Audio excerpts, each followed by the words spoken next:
ನಮಸ್ಕಾರ. ನುಡಿಬೆಳಕು ದೀಪಾ ಹಿರೇಗುತ್ತಿ ಅವರ ಪ್ರಜಾವಾಣಿಯ ಅಂಕಣ ಬರಹ ಯುದ್ಧದ ಭೀಕರತೆ. ಕುವೆಂಪು ಅವರ ಸ್ಮಶಾನ ಕುರುಕ್ಷೇತ್ರ ನಾಟಕದ ಒಂದು ದೃಶ್ಯ.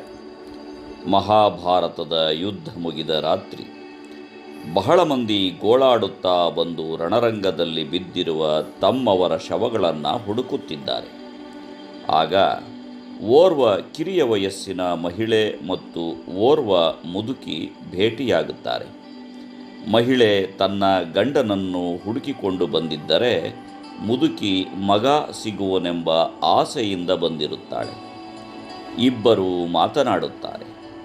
ಮಹಿಳೆಯ ಗಂಡ ಪಾಂಡವರ ಪಕ್ಷದವನು, ಮುದುಕಿಯ ಮಗ ಕೌರವರ ಪಕ್ಷದವನು. ಇಬ್ಬರು ಅವರವರ ಮನೆಗೆ ಆಧಾರವಾಗಿದ್ದವರು. ಆಗ ಮಹಿಳೆ, ನಿನ್ನ ಮಗನೆನ್ನ ಪತಿಗೆ ಪಗೆಯಾಗಿದ್ದನೇನ್? ಅರ್ಥಾತ್, ನಿನ್ನ ಮಗ ನನ್ನ ಪತಿಗೆ ಶತ್ರುವಾಗಿದ್ದನೇ ಎಂದು ಕೇಳುತ್ತಾಳೆ. ಆಗ ಮುದುಕಿ, ಆರಿಗಾರು ಪಗೆ ನಿನಗಾನ್ ಪಗೆಯೇ? ಅರ್ಥಾತ್, ಯಾರಿಗೆ ಯಾರು ಶತ್ರುಗಳು? ನಿನಗೆ ನಾನು ಶತ್ರುವೇ ಎಂದು ಕೇಳುತ್ತಾಳೆ. ಮುಂದೆ ಹೋಗಿ ನೋಡಿದರೆ ಇಬ್ಬರು ಸೈನಿಕರು ಒಬ್ಬರನ್ನೊಬ್ಬರು ತಿವಿದುಕೊಂಡು ಸತ್ತಿದ್ದಾರೆ. ಅದನ್ನು ನೋಡಿ ಮಹಿಳೆ, ಅಯ್ಯೋ ಅಜ್ಜಿ, ನೋಡಿಲ್ಲಿ, ನನ್ನ ಪತಿಯನ್ ಈ ಪಾಪಿ ತಿವಿದು ಕೊಂದಿಹನ್, ಅಯ್ಯೋ ಎನ್ನುತ್ತಾಳೆ. ಮುದುಕಿ, ಅಯ್ಯೋ ಅಯ್ಯೋ, ನನ್ನ ಮಗನನ್ ನಿನ್ನ ಪತಿ ತಿವಿದು ಕೊಂದಿಹನಲ್ಲಮ್ಮ, ಅಯ್ಯೋ ಪಾಂಡವರು ಹಾಳಾಗಲಿ ಎನ್ನುತ್ತಾಳೆ. ಮಹಿಳೆ, ಅಯ್ಯೋ ಕೌರವರು ಹಾಳಾಗಲಿ ಎನ್ನುತ್ತಾಳೆ. ಇಬ್ಬರು ಹೊರಳಾಡಿ ಅಳತೊಡಗುತ್ತಾರೆ. ಕುವೆಂಪುರವರು ಕೆಲವೇ ಮಾತುಗಳಲ್ಲಿ ಯುದ್ಧದ ಭೀಕರತೆಯನ್ನು, ಜನಸಾಮಾನ್ಯರ ಬದುಕಿನಲ್ಲಿ ಅದು ಉಂಟು ಮಾಡುವ ಘೋರ ಪರಿಣಾಮಗಳನ್ನು ಬಹು ಪ್ರಭಾವಶಾಲಿಯಾಗಿ ಚಿತ್ರಿಸಿದ್ದಾರೆ. ಯುದ್ಧದಲ್ಲಿ ಯಾರು ಗೆದ್ದರೂ ಯಾರು ಸೋತರೂ ಅದು ಮಾಡುವುದು ಸರ್ವನಾಶವನ್ನೇ.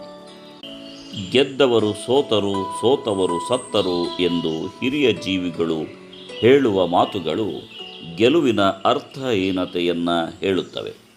ಜಗತ್ತಿನಲ್ಲಿ ಆದ ಎಷ್ಟೆಲ್ಲ ಯುದ್ಧಗಳಲ್ಲಿ ಸಾವು ನೋವುಗೊಂಡದ್ದು ಸಾಮಾನ್ಯ ಸೈನಿಕರು, ಅವರ ಕುಟುಂಬಗಳು ಮತ್ತು ಆ ಯುದ್ಧದ ಭೀಕರ ಪರಿಣಾಮಗಳನ್ನು ಅನುಭವಿಸುವವರು ಯುದ್ಧದಲ್ಲಿ ಯಾವ ಪಾತ್ರವನ್ನು ಹೊಂದಿರದ ಸಾಮಾನ್ಯ ಪ್ರಜೆಗಳು. ಭೂಮಿಗಾಗಿ, ಧರ್ಮಕ್ಕಾಗಿ, ಕೊನೆಗೆ ಆಯುಧಗಳ ಮಾರಾಟಕ್ಕಾಗಿ ಪ್ರಾರಂಭವಾಗುವ ಯುದ್ಧಗಳು ಜಗತ್ತಿಗೆ ಮತ್ತಷ್ಟು ಅಶಾಂತಿಯನ್ನು ತುಂಬಿ ಹೋಗುತ್ತವೆ. ಯುದ್ಧ ಮುಗಿದರೂ ಯುದ್ಧದ ಪರಿಣಾಮಗಳು ಶಾಶ್ವತವಾಗಿರುತ್ತವೆ. ಅದು ಕಾಡುವುದು ಜನಸಾಮಾನ್ಯರನ್ನೇ. ದೈಹಿಕವಾಗಿ ಮಾತ್ರವಲ್ಲ, ಮಾನಸಿಕವಾಗಿಯೂ ಯುದ್ಧಗಳು ದೇಶವೊಂದನ್ನು ಕಾಡುತ್ತವೆ. ಯುದ್ಧವನ್ನು ಗೆದ್ದರೂ ಸೋತರೂ ಆ ಕರಾಳ ನೆನಪುಗಳು ದುಃಸ್ವಪ್ನಗಳಾಗುತ್ತವೆ. ಆದರೂ ಇಂದು ಎಳೆಯ ಮನಸ್ಸುಗಳು ಯುದ್ಧದ ಉನ್ಮಾದಕ್ಕೆ ಒಳಗಾಗುತ್ತಿರುವುದು ಪ್ರಪಂಚದ ಎಲ್ಲ ಕಡೆಗಳಲ್ಲೂ ನಡೆಯುತ್ತಿರುವಂತಹ ದುರಂತ.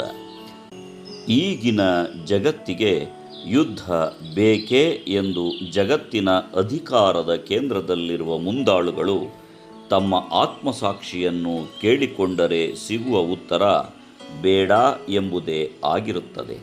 ಆದರೆ ಆತ್ಮಸಾಕ್ಷಿಯಂತೆ ನಡೆಯುವವರಾದರೂ ಯಾರು?